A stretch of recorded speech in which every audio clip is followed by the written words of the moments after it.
अस्सलाम वालेकुम, welcome to my channel. कैसे हैं आप सब लोग? होपफुली सब ठीक ठाक होंगे, फिट फाट होंगे। आज मैं बना रही हूँ चपली कबाब। चलें जी, चपली कबाब की रेसिपी बिना देर किए शुरू करते हैं। सबसे पहले जिसने अभी तक मेरे चैनल को सब्सक्राइब नहीं किया, जाकर मेरे चैनल को सब्सक्राइब करके आए। बेल आइकन को आपने ज़रूर प्रेस करना है ताकि मेरे आने वाली हर न्यू वीडियो का नोटिफिकेशन आपको मिल सके। चलें जी, अगर आपको ये मेरी वीडियो पसंद आई तो इसको ज़रूर लाइक और अपने फ्रेंड एंड फैमिली से शेयर कीजिएगा। अच्छा जी, चपली कबाब में कीमा है मेरे पास तकरीबन 3 किलो। उसमें मैंने 3 जो है ना ज़रा थोड़े दरमियाने से साइज़ के थे, मोटे मोटे जो है प्याज काट लिए। हरी मिर्चें मैं इसमें ज़्यादा डालूंगी, ठीक है। उसके बाद इसमें लहसुन डालूंगी। लहसुन भी मैंने तकरीबन लहसुन मैंने 2 जो बड़े होती हैं ना वो उसको छील लिया और इस तरह। और इसमें टमाटर मैं तकरीबन 3 जो है बड़े बड़े टमाटर डालूंगी। इस सबको मैं इस चॉपर में से, हैंड चॉपर में से निकाल लूँगी। निकाल के इसका मसाला तैयार कर लूँगी। बिस्मिल्लाहिर्रहमानिर्रहीम। चलिए जी, ये हैंड चॉपर में जो है इसमें आप किसी भी चॉपर में डाल के जो हैंड चॉपर होती है इस तरह कर लें, किसी तरह भी मतलब इसको ना बारीक बारीक पीस लें, ठीक है। इस तरह से करते हैं, चॉपर में से निकालती रहती हूँ सारी चीज़ें। इससे ये होता है कि इजी चॉप हो जाती हैं सारी चीज़ें और मिक्स अच्छी तरह से कीमे में हो जाएंगी।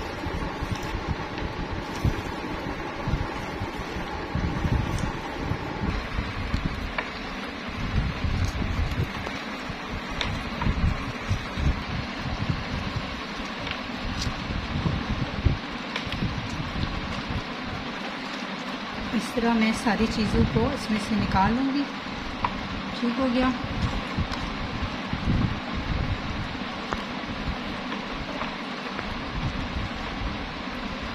देखिए किस तरह मैं अब टमाटर डाल दूँ। पहले मैंने प्याज शुरू किए थे, लेकिन मैंने कहा पहले टमाटर निकाल लूँ। देखें जी, टमाटर किस तरह अच्छी तरह से चॉप हो चुके हैं। इस तरह ये कबाब ज़्यादा आपके मज़े के बनेंगे, क्योंकि कुछ लोगों को ना कबाबों में जो होता है ना, जिस तरह हर एक चीज़ निकाल के बाहर फेंकते रहते हैं, बीच में से जो टमाटर प्याज वगैरह होते हैं जिस तरह मोटे मोटे आते हैं, तो इससे ये हो जाता है कि अच्छी तरह चॉप हो जाते हैं और कीमे में मिक्स हो जाते हैं। उनका टेस्ट बहुत ही ज़बरदस्त होता है। चलें जी, ये आप देख सकते हैं किस तरह ईज़िली। चलें जी, जितने टमाटर थे वो सारे मैंने चॉप कर लिए। अब इसके अंदर मैं प्याज डाल रही हूँ। अब सारे प्याज भी इस तरह देखिए बिल्कुल वो बारीक से होके चॉप होके निकल रहे हैं। अब सारे प्याज को मैं इस तरह चॉप कर लूँगी। प्याज के बाद मैं लहसुन डालूँगी, उनको भी चॉप कर लूँगी, और हरी मिर्चें डालूँगी, उनको भी चॉप कर लूँगी। चलें जी, ये आप देख सकते हैं इसमें मैंने सारे प्याज, लहसुन, हरी मिर्चें सारी चीज़ें चॉप कर ली हैं, ठीक है। चलें जी, सारी सब्जियां मेरी चॉप होगी, लेकिन वो मशीन के अंदर कुछ चीज़ें थोड़ी सी रह जाती हैं, तो इसमें थोड़ा सा मैं कीमा डाल के इसको इसमें से निकालूंगी, ताकि जो है ना सारा कुछ आसानी से सारा मतलब साफ़ होके मशीन में से सब कुछ निकल आए। जी, ये हमारा कीमा है, इसे मैंने धो के जो है इस तरह एक टब में डाल लिया है। अब इसमें जो पिसा हुआ हमारा मसाला है वो सारा मैं डालूँगी। उसके साथ ही मैं इसमें सुरख कुटी हुई लाल मिर्च 1 चम्मच डालूंगी। एक नमक जो है हस्बे जायका, जितनी आपकी कीमे की क्वांटिटी है उसके हिसाब से। उसके साथ थोड़ा सा क्या नाम है मैं डालूंगी इसमें मेथी जो है वो थोड़ी सी डालेंगे ताकि इसका जायका अच्छा आए।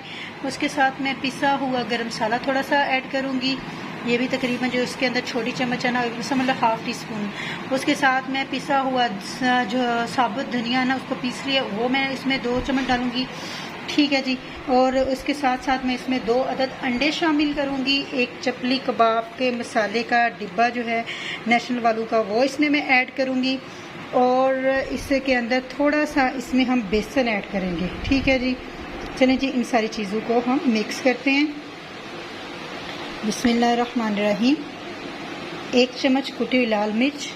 क्वांटिटी कीमे की ज़्यादा है, लेकिन मैंने पूरा वो डिब्बा जो है चपली कबाब मसाले का भी मिक्स करने, तो मिर्च ज़्यादा ना हो जाए।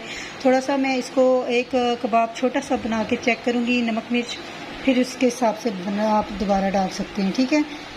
तो चलें जी, अब इसमें आ गया नमक। चूँकि डब्बे में भी नमक होता है जो चपली कबाब का मसाला होता है, तो इसलिए ये मैं इसमें सिर्फ अभी 2 टेबल स्पून ऐड करूँगी कि ये ना हो कि बहुत ज़्यादा हो जाए। थोड़ी सी इसमें मैं मेथी ऐड करूँगी,